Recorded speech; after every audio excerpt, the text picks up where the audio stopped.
शौहर के दूर होने की वजह से ज़िंदगी में से सुकून भी चला गया। सुकून रहता भी किस तरह? जिस शख्स के साथ सोचा था कि घर बनाऊँगी, बच्चों को साथ में पालेंगे, साथ में खुशी-खुशी ज़िंदगी गुज़ारेंगे, अगर वही दूर हो रहा है, वही बदल रहा है, तो ज़िंदगी में सुकून भी नहीं रह सकता। हर रोज़ बैठ के रोती हैं, हर रोज़ खुद को तसल्ली देती हैं, चुप करवाती हैं और फिर ज़िंदगी के वही कामों में मसरूफ़ हो जाती हैं। ऐसा ही है ना? और समझ नहीं आ रही कि आप करें भी तो क्या करें? ना तो मेके वालों से बात कर सकती हैं, ना ही ससुराल वालों से कोई मशवरा ले सकती हैं। ऐसा महसूस होता है कि अकेली रह गई हैं, ऐसे ही है ना? तो आज की वीडियो में हम बात करेंगे कि ये जो आपकी ज़िंदगी में एक परेशानी है, इसको आप किस तरह ख़त्म कर सकती हैं, अपने शौहर को किस तरह काबू में ला सकती हैं। अब यहाँ पे काबू करने का हरगिज़ ये मतलब नहीं कि आपने किसी को कंट्रोल करना है। आप दोबारा से शौहर की मोहब्बत, उसकी तवज्जो किस तरह हासिल कर सकती हैं। ये जो बातें मैं आज आपको बताऊँगी ना, ये हो सकता है इससे पहले मैंने कभी ना आपसे की हों। तो इसलिए वीडियो को मुकम्मल सुनने और समझने की कोशिश भी कीजिएगा और कमेंट करके आपने अपनी राय लाज़मी देनी है, क्योंकि आपका एक कमेंट हो सकता है कि किसी दूसरे के लिए फ़ायदेमंद हो। अस्सलाम वालेकुम, welcome back to my YouTube channel. I hope मेरी यूट्यूब फैमिली ठीक-ठाक होगी। अल्लाह का शुक्र मैं भी बिल्कुल ठीक हूँ, आप लोगों के साथ की वजह से, आप लोगों की दुआओं की वजह से। तो वीडियो में वही हम मेरी रूटीन देखेंगे और साथ-साथ हम अपना टॉपिक भी डिस्कस करते हैं। ख्वाब तो देखे थे कि मिलके घर बनाएँगे, साथ में बच्चों को पालेंगे, एक-दूसरे से मोहब्बत करेंगे, एक-दूसरे की इज़्ज़त करेंगे, साथ में अपने दुःख-सुख शेयर करेंगे, लेकिन ऐसा नहीं हुआ। 2 महीने, शादी के 2 महीने तो ठीक से सारा कुछ चलता रहा। तीसरे महीने, 5वें महीने सारा कुछ बदल रहा है।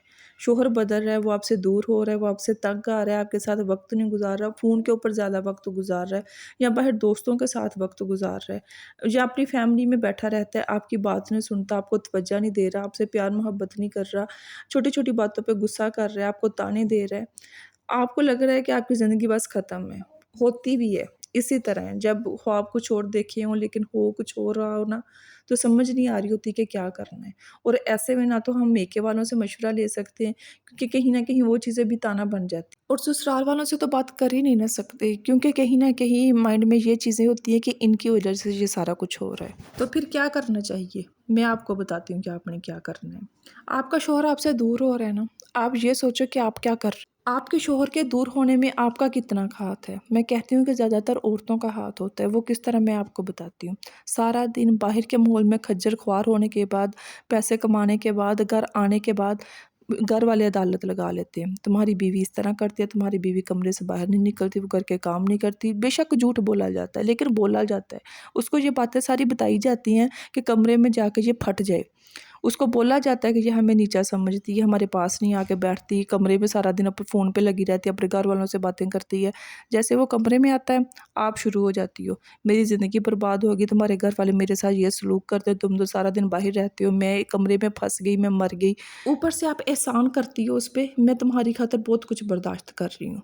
अब आप बताओ कि बाहर के माहौल जो सख्त था, घर वालों की अदालत अलग से और आपने एक अलग से शिकवे शिकायतें शुरू कर दी हैं, उसके लिए ईज़ी टारगेट कौन है आप तीनों में से? ज़ाहिर-सी बात है, बाहर वालों को कुछ नहीं कह सकता, घर वालों के आगे भी नहीं बोलेगा, चुप रहेगा, क्योंकि मोस्टली मर्द घर वालों के सामने स्टैंड नहीं लेते। अगर घर वालों के सामने वो स्टैंड लें, तो मैं कहती हूँ कि हर इंसान की ज़िंदगी में सुकून आ जाए, लेकिन मर्द इस तरह नहीं करता। फिर वो कमरे में आता है, तो आप उसके लिए एक ईज़ी टारगेट हो। वो आपको फिर गालियाँ भी देगा, आप पे गुस्सा भी करेगा, आप पे चीखेगा भी। बाहर के माहौल का जितना भी उसको गुस्सा था, घर वालों पे जितना भी उसको गुस्सा था, वो सारा कुछ आप पे निकलेगा। फिर रोने-धोने के बाद आप ये सोचती हो कि आपका शौहर बदल गया है, पहले जैसा तो नहीं रहा। आप खुद बताओ कि क्या आप पहले जैसी रही हो? जिस तरह पहले आप अपने शौहर का इंतज़ार करती थी, आप उसके लिए तैयार होती थी, उसके लिए फूल मंगवाती थी, उसको सरप्राइज़ देती थी, खामोशी के साथ उसकी सारी बातें सुनती थी और फिर हल्का-सा मुस्कुरा देती थी। अब आप क्या करती हो? बराबर ज़ुबान चला रही हो, बराबर ताने दे रही हो, उसको गुस्सा दिला रही हो। जिस तरह बाहर सख्त माहौल था, घर वालों ने एक अलग से एक उसको ज़िंदगी अज़ाब की हुई है, बिल्कुल वैसा ही आप कर रही हो। आप भी किसी से कम नहीं हो, आप भी कोई कमी नहीं छोड़ रही हो, उसको गुस्सा दिलाने में, उसको तंग करने में, खुद से दूर करने में। फिर क्या होता है? वो आपसे दूर हो रहा है, सीधी-सी बात है। आप उसका शीशा बनने की बजाय, मैं क्यों कहती हूँ कि अपने शौहर का शीशा बन जाएँ। जब आप शीशे के सामने खड़ी होती हैं, आप खुद से बातें करती हैं, क्या आप खुद पे गुस्सा निकालती हैं, खुद को ताने देती हैं, खुद को तनकीद करती हैं, क्या करती हैं? मुस्कुराती हैं ना, जो चीज़ें नहीं ठीक होती वो ठीक करने की कोशिश करती हैं ना, फेस पे अगर दाना निकल गया उसको ठीक करने का सोचती हैं। इसी तरह अपने शौहर का शीशा बन जाएँ। उसको इस चीज़ का एहसास दिलाएँ कि मैं तुम्हारा सहारा हूँ, मैं तुम्हें सुनने के लिए तैयार हूँ, तुम अपनी जितनी भी प्रॉब्लम्स हैं मुझसे शेयर कर सकते हो। उसको ऐसा माहौल दें मैं आपको एक बात बताऊँ ना, रोने-धोने से मसले नहीं ठीक होते। आप जितना अपने शोहर के सामने रोना-धोना शुरू कर दोगे ना, उसको ज़्यादा गुस्सा आएगा, उसको समझ नहीं आ रही होती, क्योंकि वो लॉजिकल बात करना चाह रहा होता। आप इमोशनल होकर रो रही हैं, शिकवे-शिकायतें कर रही हैं, आप खाना नहीं खा रही, वो 1 दफ़ा आपको चुप करवाएगा, 2 दफ़ा करवाएगा, तीसरी दफ़ा उसका दिल करेगा कि मैं फट जाऊँ इसके ऊपर या मैं कमरे से बाहर चला जाऊँ। वो फिर बाहर बैठा रहेगा, फ़ोन देखेगा, दोस्तों के साथ वक़्त गुज़ारेगा, क्योंकि कौन बार-बार आके चुप करवाए? नहीं करवाया जा सकता। आपको लगता है कि हो सकता है कि मैं रोने-धोने में ये मेरे ज़्यादा नज़दीक आए, इस तरह आपको कमज़ोर समझा जाता है। अगर आपको लगता है ना कि आप खाना खाना बंद कर दोगे, आप नाराज़ होके मेके चली जाओगी, उसको परवाह होगी, तो कोई 1 दफ़ा आपकी नाराज़गी का आपका पास रख लेगा, 2 दफ़ा रख लेगा, मान रख लेगा, तीसरी दफ़ा नहीं किया जाता। बार-बार ऐसी चीज़ें नहीं की जाती। कमज़ोर लोग जो अपनी ज़ात में कमज़ोर हो ना, अगर वो ये समझे ना कि सामने वाला उसका सहारा बने, सामने वाला उसको चुप करवाए, उसको फीलिंग्स को समझे, नहीं समझा जाता। आपने मज़बूत बनना है, आपने उसको ऐसा माहौल देना है कि तुम्हारे साथ मैं बराबर हूँ। तुम अगर बाहर तुम्हें जितना भी सख्त माहौल है, तो मैं भी घर में बहुत चीज़ें बर्दाश्त कर रही हूँ, लेकिन हम मिल के अपनी ज़िंदगी को एन्जॉय करेंगे। यार, बोलो उसको, आप आज ही टाइम पे आना, हम कोई मूवी देखेंगे, आज मैंने आपके पसंद का ये सूट पहनना है, मैंने ये करना है, वो करना। आप तो जब मरी हुई बैठी हुई हैं, जैसे अभी कब्र से निकली हैं, तो कौन आपके पास आने की कोशिश करेगा? किसकी ख्वाहिश होगी कि मैं जल्दी से घर जाऊँ, मैं अपने कमरे में जाऊँ, हम दोनों मिलके वक़्त गुज़ारें? नहीं दिल अच्छा, करेगा। आधी से ज़्यादा औरतों को ये है ना, पता नहीं खुशफ़हमी होती है इस चीज़ की कि वो ताने दे के या घर वालों की सारी हकीकत इसके सामने खोल के इसकी आँखें मैं खोल लूँगी या इसको दूर कर दूँगी। असल में ना, वो अपने आप को खुद से, अपने शोहर से दूर कर रही होती हैं। देखें, अगर आपको ये लगता है ना कि आप हर वक़्त इस तरह की बातें करके अपने शोहर को उसके घर वालों से दूर कर दोगी, वो वक़्ती तौर पे तो चुप करके आपकी बातें सुन लेगा। एक वक़्त आएगा कि वो आपके बारे में सोचेगा कि इस बंदी के पास और कुछ नहीं है, इसकी कोई अपनी ज़िंदगी नहीं है, इसके कोई गोल्स नहीं है, इसके कोई फ्यूचर नहीं है, इसकी ज़िंदगी सिर्फ़ मेरे घर वालों और मेरे तक ही है, कि इस सियासत के अलावा और कुछ भी नहीं है। तो प्लीज़, प्लीज़ मैं कहती हूँ कि अपने आप पे तरस खाएँ। ये 2 टके की जो सियासत है ना, घर में नमक, मिर्च, एक बोटी की और पानी के गिलास की या दूध के गिलास की, इसको ख़त्म करते अपनी ज़िंदगी से निकाल दें। बार-बार ये सवाल करने बंद कर दें, मुझसे आप दूर क्यों हो रहे हैं? मुझसे कोई मिस्टेक हुई है? आप नाराज़ हैं मुझसे? ये बात कर दें। अगर कोई वक़्ती तौर पे चुप है या आपसे नहीं बात करना चाहता, तो उसको स्पेस दें, उसको वक़्त दें। जो उसकी ज़िंदगी में प्रॉब्लम्स हैं आपको लेके, अपने रिश्तों को लेके, बाहर के प्रॉब्लम्स लेके, कि वो सॉल्व कर सके। बार-बार जाके ये ना बोलो, क्या हुआ है? मुझसे कोई मिस्टेक हुई है? आप मुझसे नाराज़ हैं? आप मुझसे दूर क्यों हो रहे हैं? आप पहले जैसे नहीं रहे, आप बदल रहे हैं। ये कहना बंद कर दें। इन आपको क्या लगता है कि इन सवालों से वो आपके नज़दीक आएगा? नहीं आएगा, वो आपसे मज़ीद दूर होगा। मैं आपको अपनी बात बताऊँ, मेरी शादी के तकरीबन 10 के दिन बाद हमारे घर में एक वाक़या ऐसा हुआ कि मेरे शौहर ने आके कमरे में मुझसे बात की। मैंने कहा, मेरी बात सुनें, आप लोगों की 10 लोगों की पहले ज़िंदगी थी ना, आप लोग अपनी ज़िंदगी के रोज़मर्रा के काम करते थे, अपनी ज़िंदगी हँसी-खुशी गुज़ार रहे थे। आपके घर का माहौल भी बिल्कुल ठीक था। एक बंदी के आने से आपके घर का माहौल ख़राब नहीं होना चाहिए, आप लोगों की रूटीन ख़राब नहीं होनी चाहिए। आप लोग मुझे साइड पे रहने दें ना। क्यों इस चीज़ की ख्वाहिश की जाती है कि मैं अपने आराम को ना देखूँ और मैं सबके बीच में जाके बैठूँ या सबका ख़्याल रखूँ? मेरे आने से पहले भी सब अपना ख़्याल रख रहे थे, सब एक-दूसरे से बातें करते थे। मैं तो अभी आई हूँ, मुझसे पहले आपकी अम्मी का कौन ख़्याल रखता था? आपके अब्बू को कौन पूछता था क्या चाय पीनी है, खाना खाना है? पूछते थे ना, दिया जाता था ना, सारा कुछ करते थे ना, तो वैसे करें। मुझसे किस चीज़ की उम्मीदें सबने पाल ली हैं? मैं किसी की उम्मीद पे पूरी नहीं उतर सकती। मुझे बता दें कि मेरी रूटीन का कौन-सा काम मेरे हिस्से में, मैं वो करूँगी, उसके बाद जो भी मैंने करना है वो मेरी मर्ज़ी होनी चाहिए। मैंने किसी के पास जाके बैठना है, किसी की बात बर्दाश्त करनी है, नहीं करनी। कोई मुझसे बदतमीज़ी करेगा तो मैं पलट के जवाब दूँगी। प्लीज़ अपने घर वालों को इस चीज़ पे क्लियर कर दो कि मैं किसी की उम्मीदों पे पूरा नहीं उतर सकती। ना मुझे उन लोगों से कोई उम्मीदें हैं, ना ही वो मुझसे लगाएँ।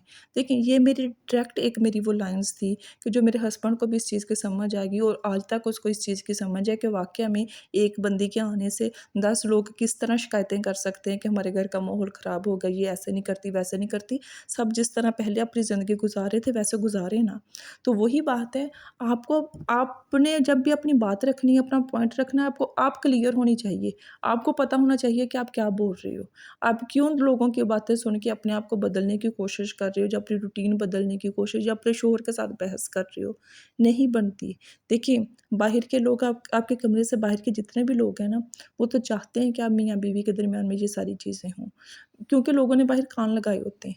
अब आपकी अक्लमंदी ये है कि आपने देखना है कि आपने किस तरह अपने शोहर के मूड के हिसाब से चलना है। मैं ये नहीं कह रही कि आप अपनी ज़िंदगी को इग्नोर कर दो खुद को। देखिए, आप बीवी से पहले एक इंसान हो। अपने आप को ज़िंदा रखो। अगर अपने आप को ज़िंदा रखोगी, अपनी मोहब्बत, अपनी केयर करती रहोगी ना अपने आप से, तो आपका शौहर भी आपको समझेगा, अंडरस्टैंड करेगा। अगर आप ये सोचो ना कि मैं अब सिर्फ़ बीवी हूँ और इस घर की बहू हूँ जी हज़ूरी में, तो जी हज़ूरी में कोई 3 दिन खुश रह लेगा, 4 दिन, 5वें दिन लोग आपको कंट्रोल करेंगे। और जब लोग आपको कंट्रोल करते हैं ना, और जब आप पलट के उनको जवाब देते हो, उनको रोकने की कोशिश करते हो, तो फिर उसमें घर वाले भी दूर होते हैं, आपका शौहर भी आपसे दूर होता है। तो पहले ये चीज़ें ना होने दें। पहले ही आपको हर चीज़ क्लियर पता होनी चाहिए कि क्या करना है, किस वक़्त करना है, कब बोलना है। देखिए, मैं ये नहीं कह रही कि आप अपने शौहर से शिकायतें ना लगाएँ, करें, लेकिन देखें कि वक़्त कौन-सा ठीक है, आपका लहज़ा किस किस तरह का है। आप गुस्से में चीख रही हो कि पलट के वो भी आप पे चीखना शुरू हो गए, या आप आराम से बैठ के बात कर रही हो। आप अगर अपना पॉइंट ही क्लियर नहीं रख सकती, आपको ही नहीं पता कि आप कौन-सी बात कर रही हो। आप कभी अपनी बहन की एग्ज़ाम्पल दे रही हो, कभी अपनी हमसाई की, कभी अपनी दोस्त की। डायरेक्ट अपनी बात करो ना, कि मेरी ये सोच है, मेरा ये पॉइंट ऑफ व्यू है, मैं ये चाहती हूँ, मैं ये कर रही हूँ, फिर उसको समझ आएगी। जब आप इधर-उधर की कि अपना कुछ नहीं, तो मेरी है ना, मेरी बहन तुमसे बात करना चाहती है, उसकी बात सुन लो, फिर बहन को बोला है कि उसको समझाना, दोस्त को बोला है मेरे शौहर को समझाना, उससे बात करना। कौन समझाएगा? कोई नहीं समझा सकता। आप समझा सकती हो, आप बात कर सकती हो। और प्लीज़, अगर आपको लगता है ना कि 1 घंटे की बहस के बाद 2 घंटे की बहस से, या उसने आपको गालियाँ दी सारा कुछ, और आप एक स्टेटस लगा के उसको बता दोगे कि आप कितना को दुखी हो, दुखी गाने लगा के, आप अपने आप को कमज़ोर दिखा रही हो। मत लगाओ अपने शौहर के लिए स्टेटस।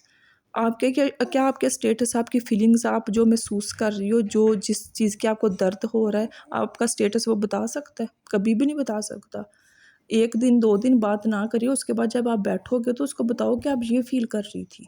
आपका स्टेटस नहीं कुछ भी बता सकता। एक औरत होने के नाते अगर आपको लगता है ना कि आपकी शादी के बाद आपकी ज़िंदगी टोटल बदल गई है, आप पे ये मुश्किल है, वो मुश्किल है, मैं कहती हूँ कि औरत पे कोई मुश्किल नहीं होती। औरत तो शिकवे शिकायतें करके, गिले-शिकवे करके, रो-धो के सारा कुछ कर लेती है। मुश्किल ज़िंदगी मर्द की होती है। जिन लोगों के साथ उसने 25 साल गुज़ारे होते हैं, वही नहीं उसको समझ रहे होते, वही उसको मुश्किल वक़्त दे रहे होते हैं। और ऐसे में अगर आप भी उसका सहारा नहीं बनोगी, आपको सहारा बनने की ज़रूरत है, आपके शौहर को नहीं आपका सहारा बनने की ज़रूरत, आपने अपने शौहर का सहारा बनना है। आपने उसको वो माहौल देना है कि दुनिया से छोटी थक खुशियों के, को एन्जॉय तंग करने आके, की कोशिश वो किया आपके करें। पास ये आके जो सुकून आस-पास महसूस आपके करे। टॉक्सिक लोग हैं हर ना, इनको यार, इग्नोर मैं कर कहती दें, हूँ कि जो आप भी थकती आपकी नहीं ज़िंदगी हो। में करना रोज़ चाहते। एक ही आप तरह की जब बातें कर परेशान कर होते के, हो तो उसके ये शौहर लोग वालों की कामयाब ननद होते हैं। दरानी ने ये तो किया, ये थी जेठानी मेरी ने वो आज की किया, वीडियो। यार मैं दफ़ा कर दो, उम्मीद करती रहने हूँ दो। कि आपको आपका समझ खुद आई से ये होगी। मैं सवाल होना उम्मीद चाहिए करती कि हूँ कि आप जो क्या मैं कर रही हो समझाना अपनी चाहती हूँ वो ज़िंदगी आप में। समझ गए मैंने होंगे। अपनी तरफ से पूरी इसी के कोशिश साथ की अब है कि मुझे दें ये इजाज़त। 12 मिनट की मिलते हैं हम वीडियो में नेक्स्ट मैं वीडियो हर में, चीज़ तब को तक के क्लियर लिए कर अल्लाह सकूँ कि हाफ़िज़। आपसे कहाँ पे मिस्टेक हो रही है, आपने अपने अंदर क्या तब्दीली लेकर आनी है, आपने खुद को किस तरह ठीक करना है। देखिए, गिले-शिकवे करना बहुत आसान होता है, लेकिन मुश्किलात का हल निकाल के उन पे काम करना, ये ज़रा-सा मुश्किल होता है। तो देखें कि आपसे कहाँ पे मिस्टेक हो रही है। आप तो कहीं अपना रिश्ता खुद नहीं बर्बाद कर रही। अपना कमेंट में अपनी राय दीजिएगा। वीडियो अच्छी लगी है तो लाइक एंड शेयर कर दीजिएगा। मिलते हैं हम नेक्स्ट वीडियो में, तब तक के लिए अल्लाह हाफ़िज़।